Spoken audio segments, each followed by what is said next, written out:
You can never whip these birds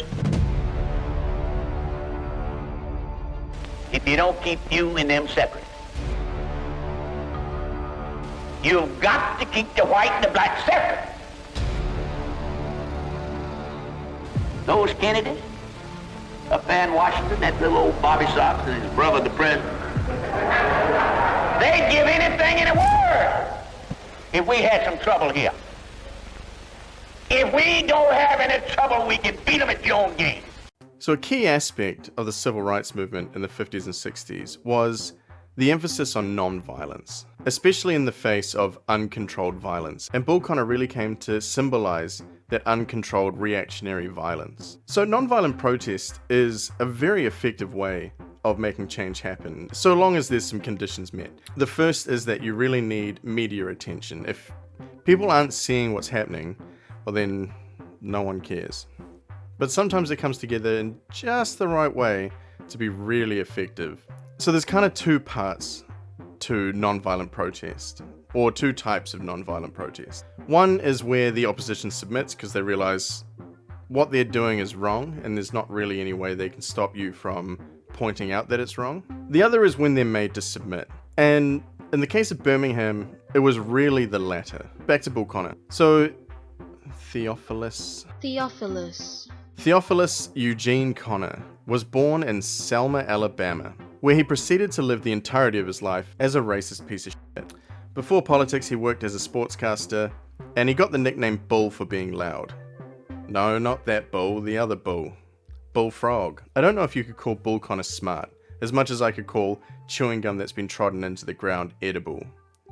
But he was cunning. The sort of cunning like when you look into a monkey's eyes, and you can see something in there, something smart sitting way at the back, but you know that he'd rather be pissing in his own mouth.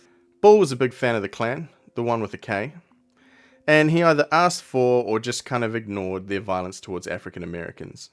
During the Freedom Rider campaigns, he knew that the police couldn't get directly involved, so he set it up so that the KKK could get involved and the police would just not be there. The protesters in this case got beaten to a pulp, as well as the journalists that were there, and all of their cameras got smashed as well. But ultimately, the FBI ended up recovering some of the photos. The exposure of those photos taught Bull a really important lesson. The way to beat non-violent protest is to starve it of attention. If you starve it of attention, no one cares that it's happening, and it'll just sort of fizz out. The problem was that he had a temper, and he's a massive idiot.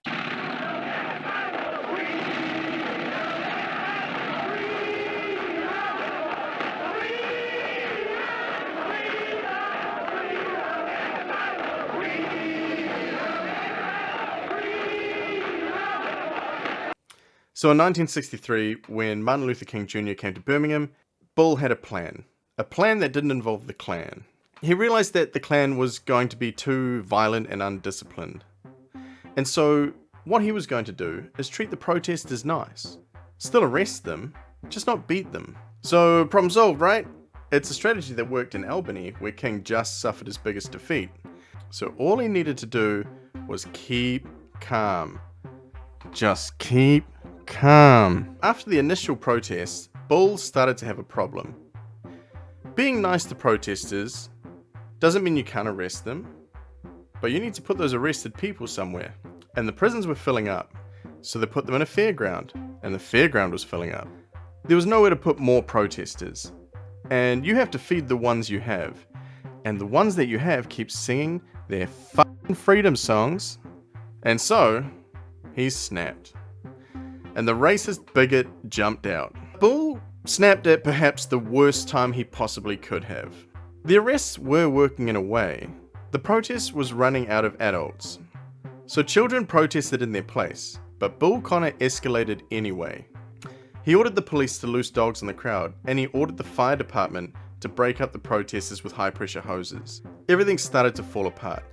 Bull Connor had handled this incredibly poorly, and he played right into the protesters' hands. The city was paralyzed, businesses weren't making any money, people were complaining, you know, the white people, and that arrested so many prisoners that breakfast took 4 hours to serve. The firemen refused to follow Connor's orders, and they even started cleaning up some of the mess. The Soviet Union got hold of the footage of the protests, and they were broadcasting that everywhere. And so basically, the racists lost faith in Bull Connor. And so the businesses started negotiating with the protesters. American unions raised $237,000 for bail. And finally, the violence was so bad, it inspired Bobby Kennedy's brother, the president, to draft the Civil Rights Bill. In fighting to save racism, Bull Connor lost everything. Crying as he picked up his last paycheck, he moaned about how this was the worst day of his life. Theophilus Eugene Connor died in 1972. Definitely still a racist piece of shit. But definitely key to the success of the civil rights movement. Martin Luther King picked Birmingham because Bull Connor was there. He knew he could goad Bull Connor into going mask off racist and showing the world what white supremacy really looks like. During the entire campaign, the protesters were running rings around Bull Connor. He was just too dumb to realize it. I'm going to close out the video with a quote from President Kennedy. "The civil rights movement should thank God for Bull Connor. He's helped it as much as Abraham Lincoln." So we finally got there in the end. We did just a history video, so that's pretty cool. There's a very real chance that my students are going to be watching this, so go back and do your work, alright? Stop wasting time on this.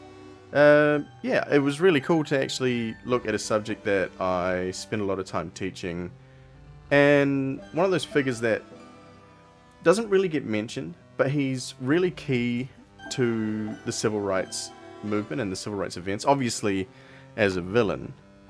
But I was thinking of doing this as like a continuing series, so looking at smaller characters in history who have an important part to play, and calling it something like footnotes in history or something. So if you'd like that, let me know in the comments below. If you like the video, then leave a like. If you haven't subscribed, hit the button, do all the YouTube stuff. And yeah, thanks for watching. Peace.